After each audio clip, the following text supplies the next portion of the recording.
The Otago province of New Zealand is steeped in history, from the earliest Chinese in search of gold to the Scottish influence of Robbie Burns. Now the Otago Sports Car Club has made some history of its own, bringing the most respected and revered female rally team out of retirement for a special event.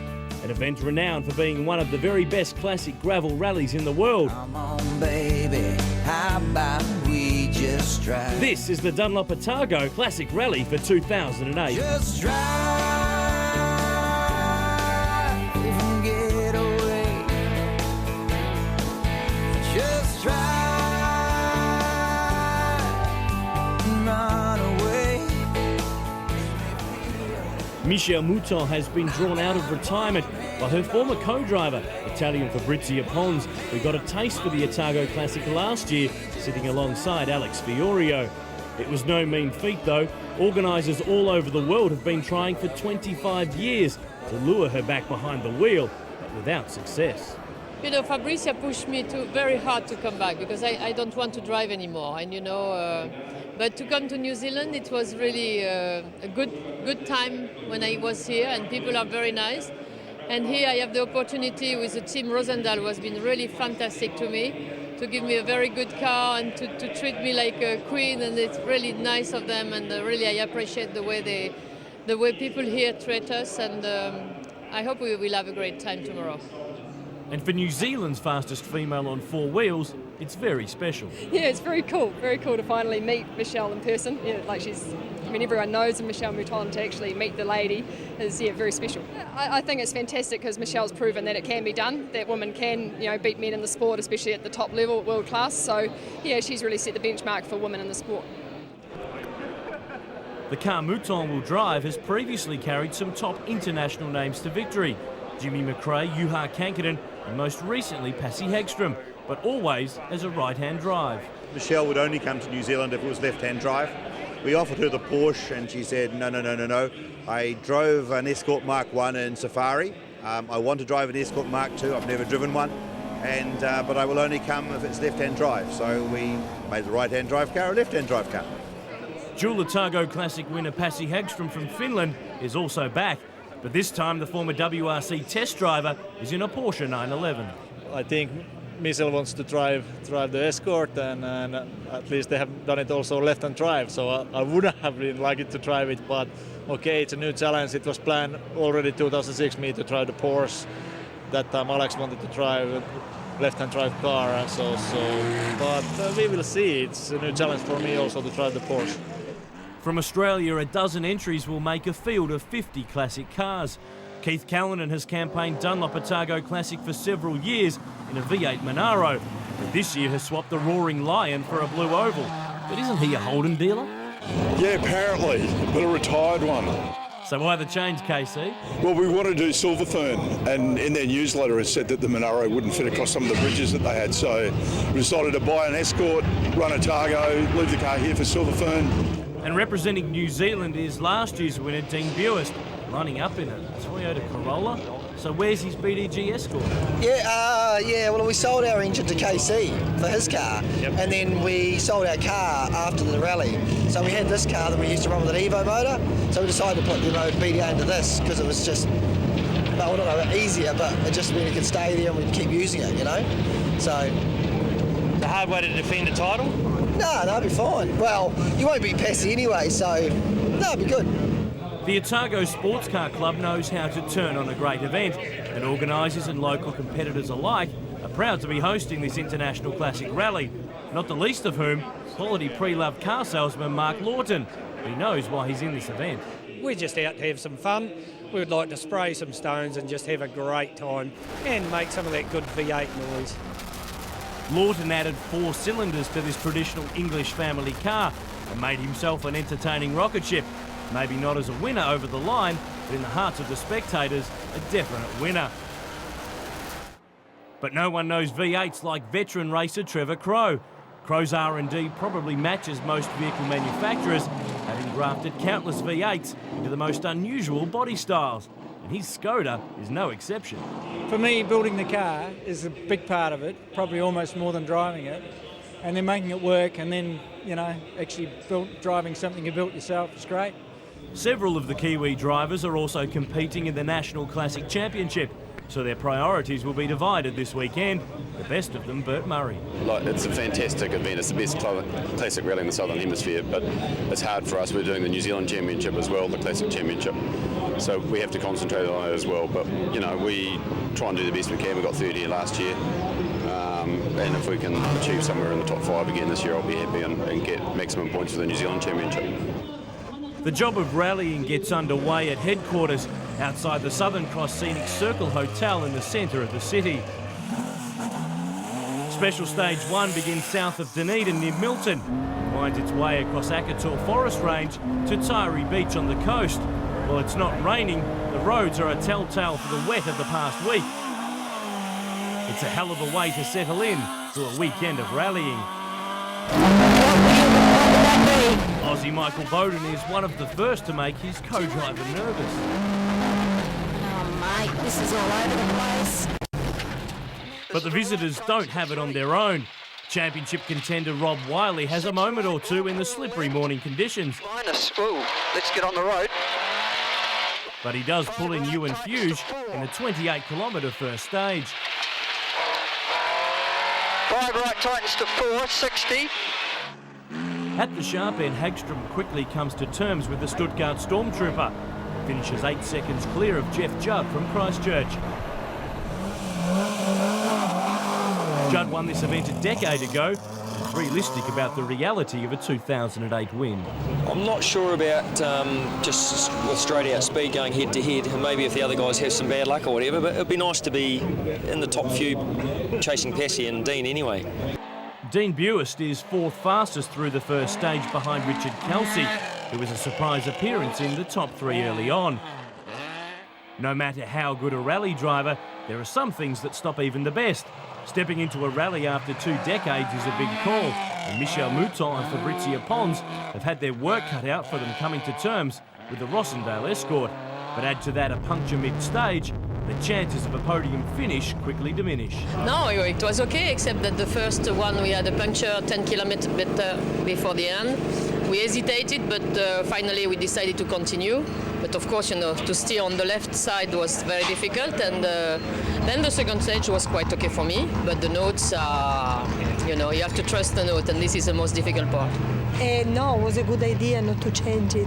For sure, we were even slower if we stopped to change it, because with this jack is minimum. If you are really quick and luck, 4 minutes. So we took the right decision to carry on. But the girls are 2.5 minutes slower than Pasi Hagstrom, and they dropped to 24th. But by the end of Special Stage 2, Mouton has already clawed her way back to 18th outright. Special Stage 3 is a short 6k burst along Coal Gully Road, the coast side of Milton Township. Geoff Judd beats both Buist and Hagstrom to the line, but only 5 seconds separates the front runners. Michel Mouton is consistent, although only 15 seconds slower than Judd. Such is the quality field that she is 15th on the leaderboard. Richard Kelsey is 10th, but holds on to his 3rd outright.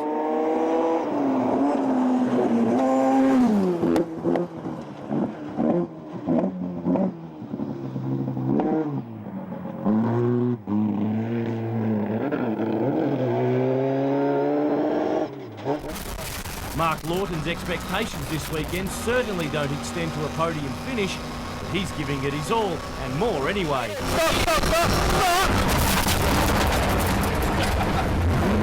I can't hear you. Oh. Keith Callanan is handling the read-it-as-you-drive-it approach to this event as part of a preparation strategy for the Silver Fern Marathon Rally later in the year, consistently running midfield and gaining the adulation of his co-driver. You're right, you're doing a good job. You can't see it, don't go there. Rob Wiley, on the other hand, well, he's pushing just a bit too hard. Right. Whoa, whoa, whoa, whoa, whoa,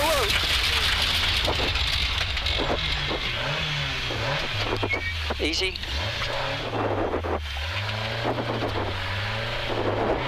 Full right. 60. Leading the National Championship charge, Bert Murray has the main freight Mazda RX-7 up to 4th in the short SS3, but slips again in the very next longer Kai Forest Special stage to be 9th overall by lunch on day 1. For Mark Lawton, lunchtime is a chance to reflect on his unexplained off in SS4, something he'd hoped to keep quiet. You weren't there watching, were you? We're still actually not quite sure what happened. But anyway, thanks for the push, whoever did it. You're not sure what happened? No, we thought we had the corner set up beautifully, and then all of a sudden the front just jumped off the road, so to speak. Just took off. Yeah, it did. Can you tell us what happened? Well, Mark, as we see it, you just overcooked it. You come in really well. Yeah, that's what we thought. Yeah. It's like the front jump over it. Yeah, it's like I grabbed an armful of lock or something. Yeah. You in reverse? Yep.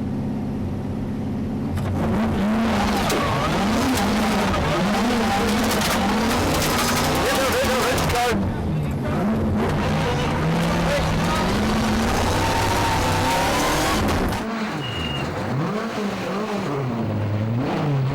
Geoff Judd's good result in SS3 is short-lived. One stage we went well, but we backed off a bit in the last one, and we got torched by everyone. So, but it's all about getting to the end, isn't it? Duncan McCrosty has Judd's mark, but he's more concerned about making sure the visitors keep coming back by providing vehicle and service support to them each year.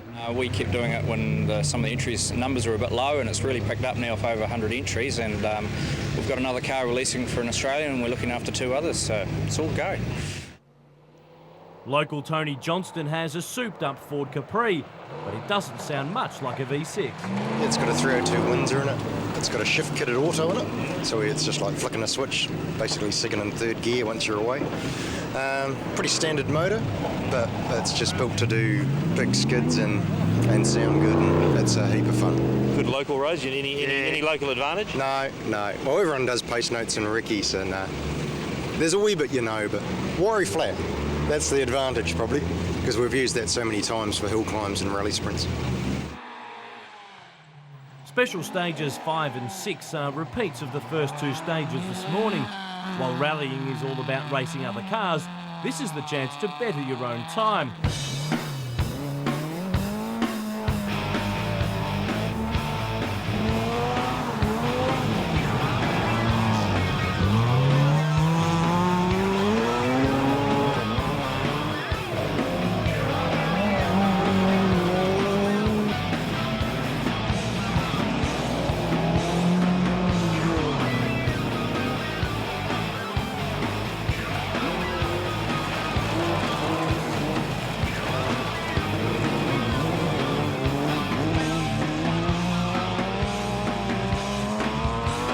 Bert Murray, like most of the front runners, is at least 30 seconds quicker through Special Stage 5 than the same stage SS1 earlier in the day.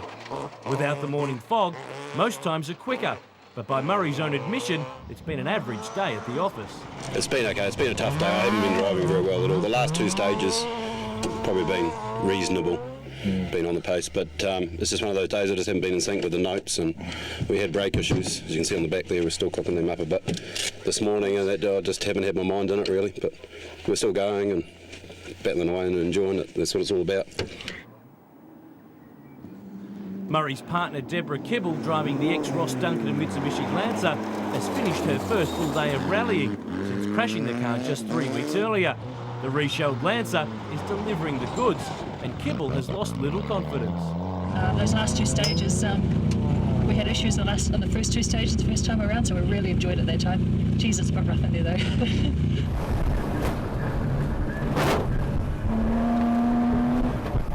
Pasi Hagstrom only manages to improve his time in SS5 by 12 seconds. That includes what will probably be his only indiscretion for the rally. But that's what you'd expect from a man who has test-driven WRC rally cars. Geoff Judd's good run is stalled in the same stage when he misjudges a tightening right-hander. No damage done, but he's forced to watch the field drive by. Cameron Moore, a relative newcomer to rallying, has had a good day. His Toyota Levin leads its class and sits 17th outright in the 50-strong field. And he knows what's needed to stay in front. Faster, especially second time through stage 1, which is stage 5. A lot more grip in the bits that are out of the forest. In the middle of the forestry, it's still quite slippery though. It's great, we're getting to grips with it now, it's going good. While the Buist brothers both have a gift behind the wheel, it's Glenn who really has the gift of the gab. We started the stage and the throttle jammed on full throttle again, so we got out. I had to fix it under the bonnet, then we got going, and then we hadn't got back on our notes, and I got wide on a corner, it tore a tyre off going around the corner, so we fixed that. About halfway through the stage, we lost all our brakes. We've just done the stage before this one and this one with no brakes. Life's a drama, isn't it? I tell you what, it's lucky I'm talented. Michel Mouton and Fabrizio Pons haven't had the best start to the day, but it has got better. Since puncturing in SS1, they've steadily climbed back up the leaderboard to 16th outright, as Mouton settles into a role that made her one of the most revered females behind the wheel of world rallying in the 80s. Yeah, for me, it's to try to enjoy. But for the moment, everything is coming back. But you need time. I realize my muscle. When you have to steer left and there is a puncture on the right, it's quite difficult. So everything is, he has to come back, and also you have to find the motivation. You have really to find the motivation, and this is coming. It's coming back. It's really strange, suddenly you think that you are 20 years before, but you realize that you are not like 20 years before. This is a big difference. But okay, we try to enjoy it. Pons is more pragmatic. No, I never step back on time. It's today in New Zealand with a Ford. With rallying proper almost wrapped for the day, drivers head back into Dunedin, the demonstration stage around the city streets. This is a chance for the crowd to see the cars in action, close up. And this year they're in for a treat. Not only will they see the world's fastest and most famous female rally driver, but thanks to former national champion come car collector Malcolm Stewart, Mouton and Pons will get behind the wheel of the famous Audi Quattro, a car the pair drove successfully more than 20 years ago. No, this is the first time since 82. Is that right? Yes, it's right. It's right. And this one has the clutch on the button. And I forgot completely on the first lap, and then it came back immediately. It's fun, and because if not, you lose the turbo. The turbo is going down too much, and so you have to drive like that. But I forgot completely. Still, an impressive display on tarmac in an Audi with a history of its own. This was the car Hannu Mikkola campaigned in the World Rally Championship in the early 1980s. So the conclusion of day one is overshadowed by a very special moment, witnessed by a huge crowd gathered to see some history made in their own southern city. But there is a rally being run here. Bert Murray and Duncan McCrosty are quickest on the bitumen stage. At the end of leg one, the Dunlop Otago Classic Rally is being led by Pasi Hagstrom. Defending champion Dean Buist is the quickest of the Kiwis, over a minute behind the Finn. The RX-7s of Kelsey and Murray are next, with McCullum just 1 second shy of the main freight entry. Duncan McCrosty, Regan Ross and Aussie Michael Bowden round out the top 8 at the end of day one of the Dunlop Otago Classic for 2008. Leg 2 of the Dunlop Otago Classic begins outside the Southern Cross Scenic Circle Hotel. Transport this morning is north to Waikawaiti for 2 special stages across the farming country of Lenthorne through to Middlemarch. Richard Kelsey is looking forward to the morning run. He's third place after day one, leaving him well positioned. Up over some roads this morning that haven't been used before in Otago Rally, into a pretty cold part of the country. Yeah, a fantastic part of the country actually. It was really neat going through there on the reconnaissance. Roads which I think will suit the RX-7 very well, so we're hoping that these morning 2 stages will be good for us. Prophetic words.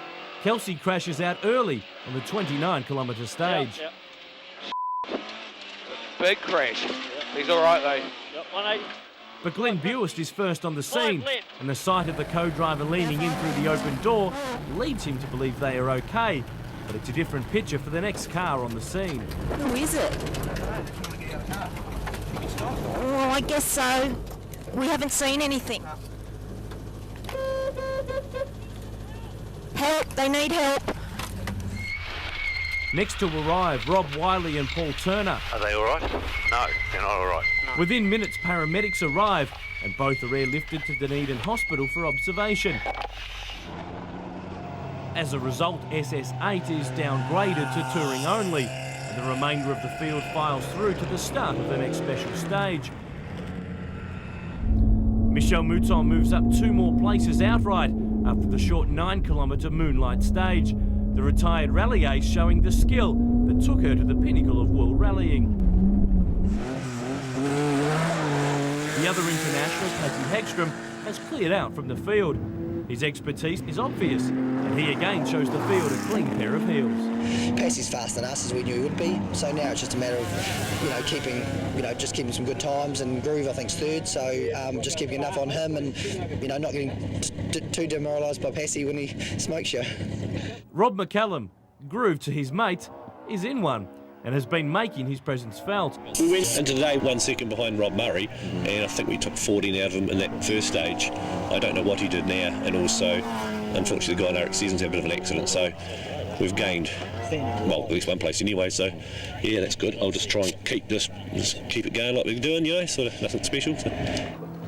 NZV8 driver Chris Adams is using the off-season to keep up his driving skills.